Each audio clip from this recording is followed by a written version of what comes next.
Hello, Schools. Today I'm going to talk to you about The Wheel of Time because there is the Amazon show that is currently on, and why I have yet to read the series, or more precisely, about my attempt to read the series and why I plan to give it a try, another go at some point. I'll have to go back some 20 some years, I guess, and it was my birthday.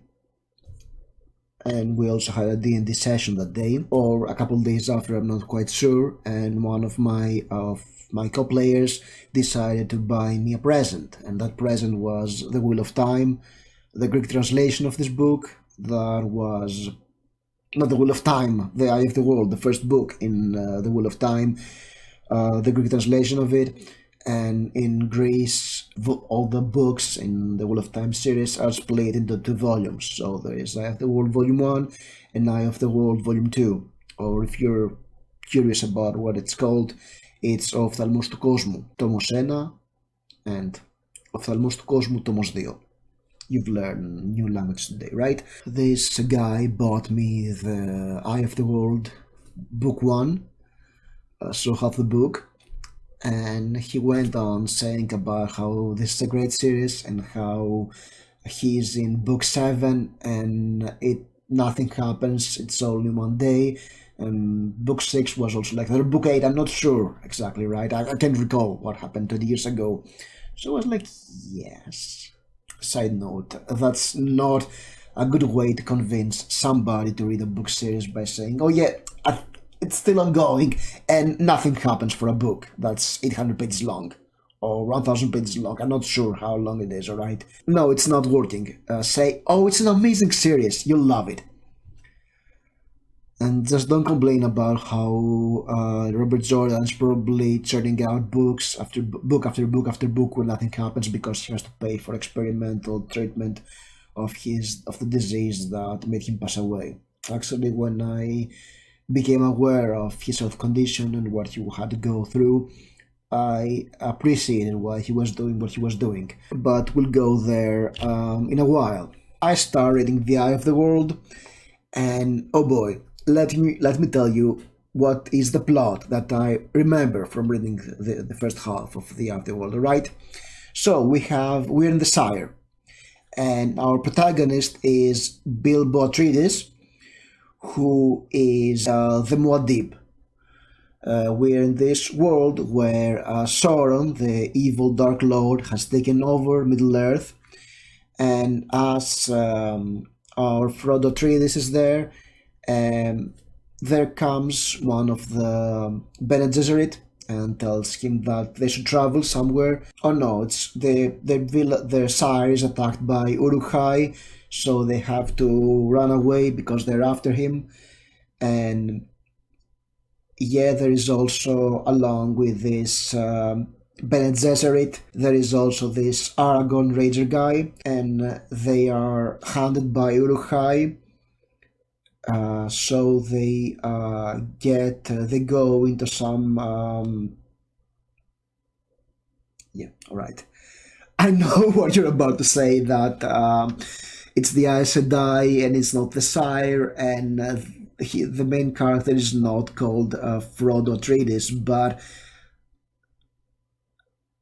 damn it, that was like reading a crossover of Lord of the Rings and Dune, and I was like, I was 20 back then, I was an edgy boy, I was like jaded by fantasy, even though I was not reading much of fantasy because I had childhood trauma with the Silmarillion, but that's another video. There should be a tab up here there for my childhood trauma with fantasy video, and I was more like reading stuff like Elric of Malibone back then, so I was a bit of an edgy boy and I wanted something original, even though I had not read any of the traditional fantasy back then, alright? So I was like, yeah, I could be reading Dune and Lord of the Rings, alright? And I did read both Dune and Lord of the Rings in a way. But I was like that, Wheel of Time sucks for years and years and years. But you know what, at some point I grew old. It happens to everybody if they're lucky. And some of the edginess of my youth has started to strip away. And as I was talking to more and more people who loved The Wheel of Time, and I was, being my argumentative self, I was like, The Wheel of Time sucks. I started to realize that I was wrong. I started to realize that that's the charm of it. That's the whole idea that you get a very familiar book that is Lord of the Rings with some elements from Dune, and you just blow it up to be super, super big and excessive and have, I don't know, thousands of characters. And yeah, that's what you want to read. You love Lord of the Rings and you want something bigger and better and capturing this sense of wonder you had the first time you went through Middle Earth, or I don't know, the Sonara Chronicles, or Forgotten Realms, or any other fantasy setting. You just want more of the same thing, and it's very good. It feels great. And I had this epiphany while I was finishing the Malazan Book of the Fallen series the first time, and I was starting to see how this big series that is nothing like a retreading of Lord of the Rings was building together and going places, and how good it felt. I was like, yes, that's it. That's the charm of The Wheel of Time. It's a huge series that is coming to an end. Also because Brandon Sanderson was finishing the series at this point. So I was like, yes, I can read that at some point. So I was, on a thrift book escapade, downtown Athens, in tourist town Athens, as I call it, and I found this.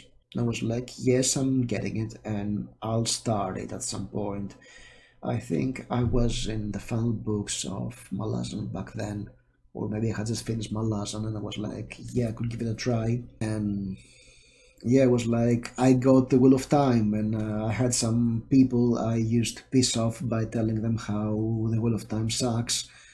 That I messaged them that yes, I got the Eye of the World, and I will read it at some point. And it was like fate was telling me not to do that because by some freak accident I managed to spill some Vindaloo curry on this book. It was not, I didn't slobber sauce on it, but there was this oil that got out of the food and on the side of this book. So I was like, I was laughing. I mean, I thought it was bland, so it was a great opportunity to spice it up, alright? So it was like too embarrassed to get a book that was stained with oil.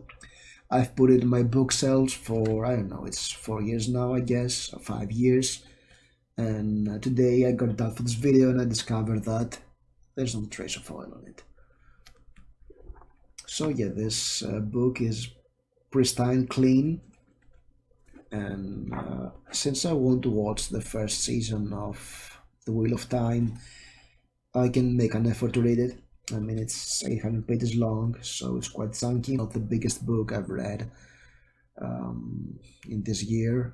I don't know if I'll have the time to read it in 2021. Maybe I'll start it in 2022. So 20 years after trying to read The Wheel of Time the first time successfully, maybe I'll give it another try.